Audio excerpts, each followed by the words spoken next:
والصلاة والسلام على أشرف الأنبياء والمرسلين وعلى آله وأصحابه أجمعين.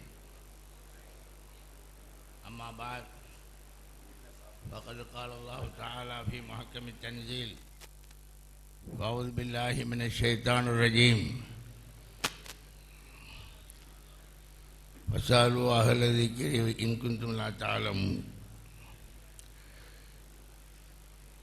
சங்கைக்குரிய இந்த பெருமாநாட்டை ஏற்பாடு செய்திருக்கின்ற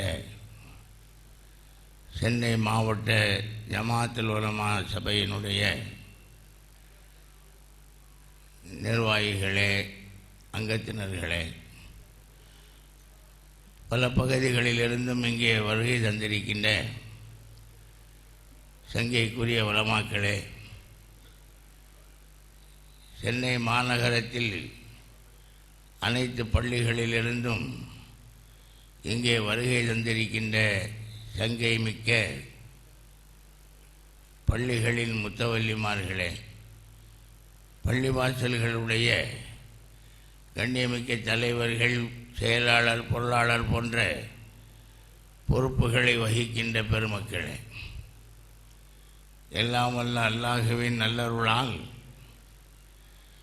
இங்கே மாலையிலிருந்து தொடர்ந்து நடைபெற்று கொண்டிருக்கின்ற இந்த பெருவிழாவில் தொடர்ந்து உலமாக்கள் சமுதாயத்தினுடைய கவலையோடு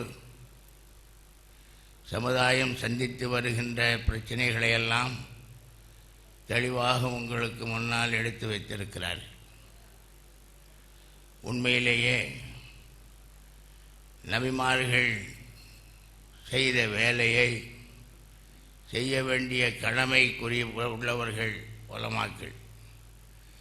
ஏனென்றால் நபிமார்களுடைய வாரிசுகள் என்று ஹஜ்ரத் ரசூலுல்லாஹ் ஸல்லல்லாஹு அலைஹி வஸல்லம் அவர்களால் அறிமுகப்படுத்தப்பட்டவர்கள் சங்கைக்குரிய உலமாக்கள்.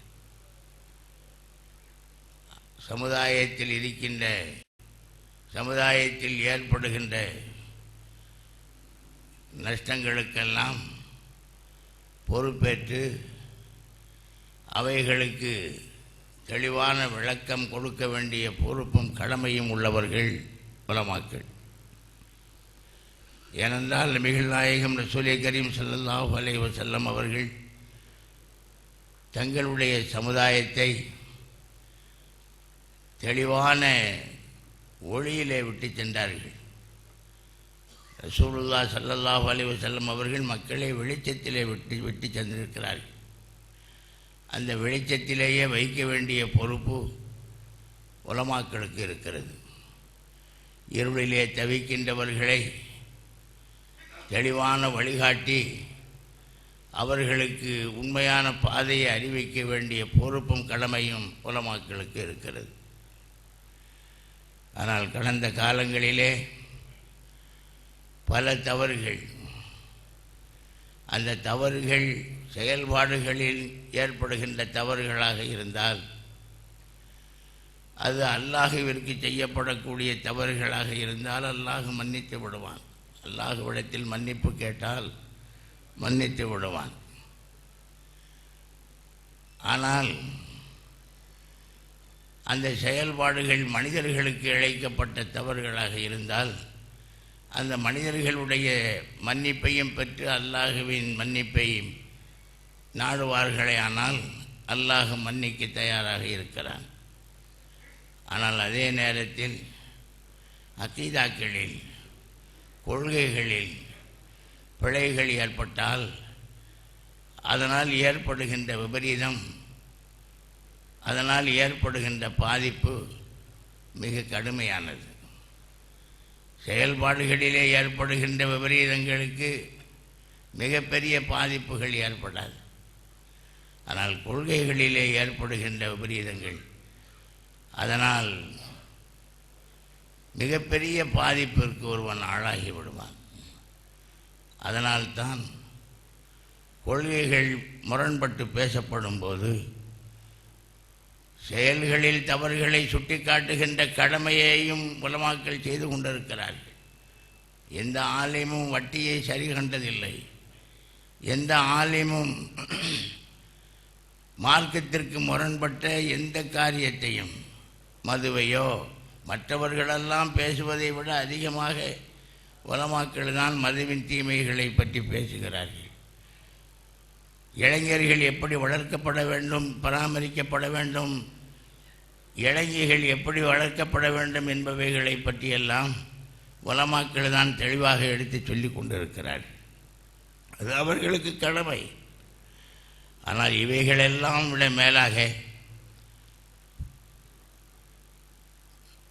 முதலிலே மார்க்கத்திற்கு முரண்பட்ட பிதாத்தான கொள்கைகளை எதிர்க்கக்கூடிய நிலையில் தங்களை மக்களுக்கு மத்தியில் அறிமுகப்படுத்தி, அதற்கு பிறகு கொஞ்சம் கொஞ்சமாக அவுலியா அல்லாக்களை லேசாக அவர்களை தொட்டு வைத்து, இதற்கு பிறகு பிதாத்தை கண்டிக்கின்றோம் என்ற நிலையில் அவுலியா அல்லாக்களை குறை கூற துணிந்து, இதற்கு பிறகு இமாம்களுடைய 4 இமாம்களை, கண்ணியத்திற்குரிய 4 இமாம்களை கொச்சைப்படுத்தி பேசுகின்ற ஒரு காலகட்டம், அதையும் சந்திக்க வேண்டிய ஒரு நிர்பந்தம். இது ஏன் நாம் பேச வேண்டிய ஒரு நிலை ஏற்பட்டது? இங்கே நம்முடைய இளைஞர்கள் அங்கே பறிகொடுக்கப்பட்டு விட்டார்கள்.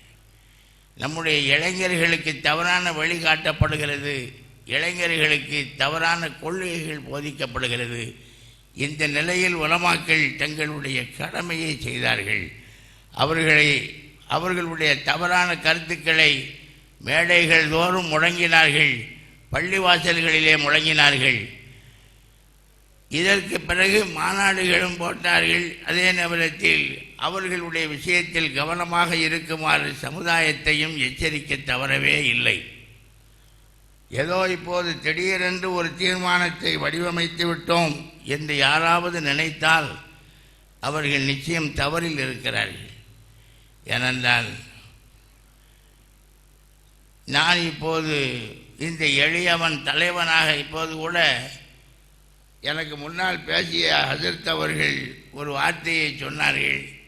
சில பேர்கள் ஒரு பொறுப்பிலே இருப்பார்கள், அவர்கள் கடைசி வரை அந்த பொறுப்பிலே இருக்க வேண்டும் என்று ஆசைப்படுகிறார்களோ என்று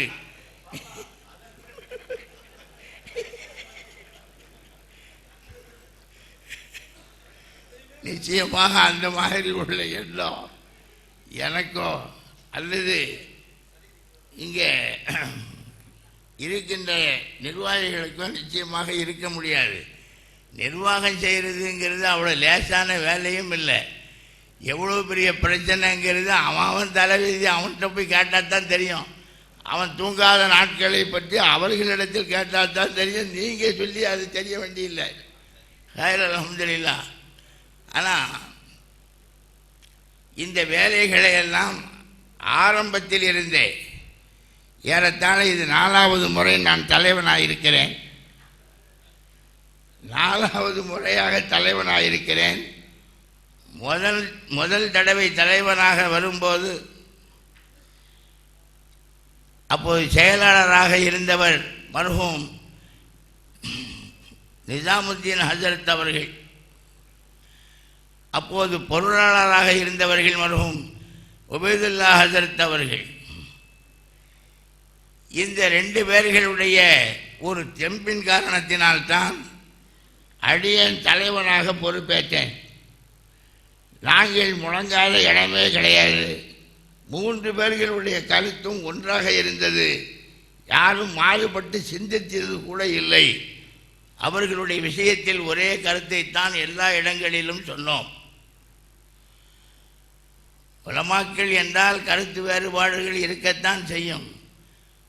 கருத்து வேறுபாடு என்பது ஒரு நாகரிகமான ஒரு உம்மத்துக்குள்ள அடையாளம். அது அதற்காக ஒருவருடைய கருத்தை இன்னொருவர் வெட்டி பேசிவிட்டு அதை நான் ஏற்கவே முடியாது என்று ஓடி விடுதல் என்பது அது கண்ணியமிக்க சஹாபாக்கள் செய்யாத வேலை. அது நிச்சயமாக அந்த வேலையை உலமாக்கள் சபையில் யாருமே செய்ய மாட்டார்கள், செய்யவில்லை என்பதுதான் உண்மையான செய்தி.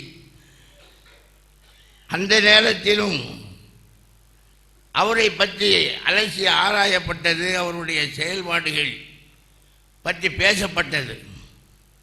நான் கூட கூட்டத்திலே பேசியிருக்கிறேன். செயற்குழு கூட்டங்களிலே அவருடைய கருத்துக்கு எதிரான ஆதாரமான, ஏனென்றால் உலமாக்கள் தெரிந்து கொள்ள வேண்டும், குறிப்பெடுத்துக் கொள்ள வேண்டும் என்பதற்காக அதற்கு எதிர்மறையான ஆதாரங்களை செயற்குழுக்களிலே நான் சொல்லுவது மரபு. அதே மாதிரி தான் நிஜாமுதீன் ஹசரத் அவர்களும் சொல்லிக் கொண்டிருந்தார்கள். இதற்கு பிறகு 2005 தான் 2004 நினைக்கிறேன், இந்த இவர்கள் விஷயமாக ரொம்ப அளவுக்கு மீறி போய் கொண்டிருக்கிறார்கள். அப்போலாம் இப்படி போகல, அப்போதே அதை ரொம்ப அளவுக்கு மீறியதாக சபை நினைத்தது. நாங்கள் நினைத்தோம் என்று தயவு செய்து எண்ணி விடாதீர்கள், சபை நினைத்தது. அதனால் அப்போது ஃபத்வா குழுவினுடைய ஃபத்வா குழு என்று ஒரு குழுவை அமைத்திருந்தது சபை. அது சபைக்குள் அடங்கி இருக்கக்கூடிய ஒரு குழு. அது பொதுவாக எந்த குழுக்களாக இருந்தாலும் அந்த குழுவுக்கு அத்தனைக்கும் தலைவராக இருப்பவன் மட்டும்தான். அது எல்லா அமைப்புக்கும் அதுதான் விதி, பொது விதி. அது செய்தி பிரிவாக இருக்கட்டும் அல்லது ஃபத்வா குழுவாக இருக்கட்டும், ஃபத்வா கொடுக்க தகுதி இல்லாத ஒருத்தரை இந்த சபை உலமாக்களுடைய சபைக்கு தலைவனாக யாரும் ஏற்க மாட்டார்கள். அதை முதல்ல புரிஞ்சுக்கிடுங்க. ஃபத்வா கொடுக்கக்கூடிய தகுதி இல்லாத ஒரு நபரை தலைவனாக ஏற்க மாட்டார்கள். அந்த நிலையில் தான் நாம் அந்த குழுவுக்கும் நாம் தான் அப்போது தலைமையாக இருந்தோம். அங்கே நம்முடைய அனுமதி பெற்றுத்தான் சவுதியிலே கேள்விகள் கேட்கப்பட்டது. சவுதியிலே கேள்வி கேட்கப்பட்டு அந்த கேள்விகளுக்கு வந்திருக்கக்கூடிய பதிலை, இப்படி பதில் வந்திருக்கிறது என்று செயலாளர் என்னிடத்தில் சொன்னார். அதை நான் ஒரு தமிழ் படுத்தி தமிழாக்கம் செய்து அதை மக்களுக்கு இலவசமாக விநியோகிக்கலாமா ஏன்னு சொன்னால், இலவசம் சொன்னால் தான் நான் சரியும்பேன். பைசான்னு சொன்னாலும் சரியா வராது, நம்மளால முடியாதுப்பான்னு சொல்லியிருப்பேன். இலவசம் என்று சொன்ன உடனே ஏன்னா காசு கொடுத்து எல்லாத்தையும் வாங்குவாங்க. குமுதம் கல்கண்டுன்னு இல்லையப்போ, இந்த மாதிரி புஸ்தகங்கள்லாம் துட்டு கொடுத்து வாங்குறாங்க. இந்த புஸ்தகத்தை யாரும் காசு கொடுத்து வாங்குறது இல்லை. இலவசமாக கொடுத்தாலும் அப்படியே அந்த இடத்துல வச்சுட்டு அப்படியே போயிடுது. இலவசமாக கொடுத்தாலும் அதில் என்ன எழுதப்பட்டிருக்குன்னு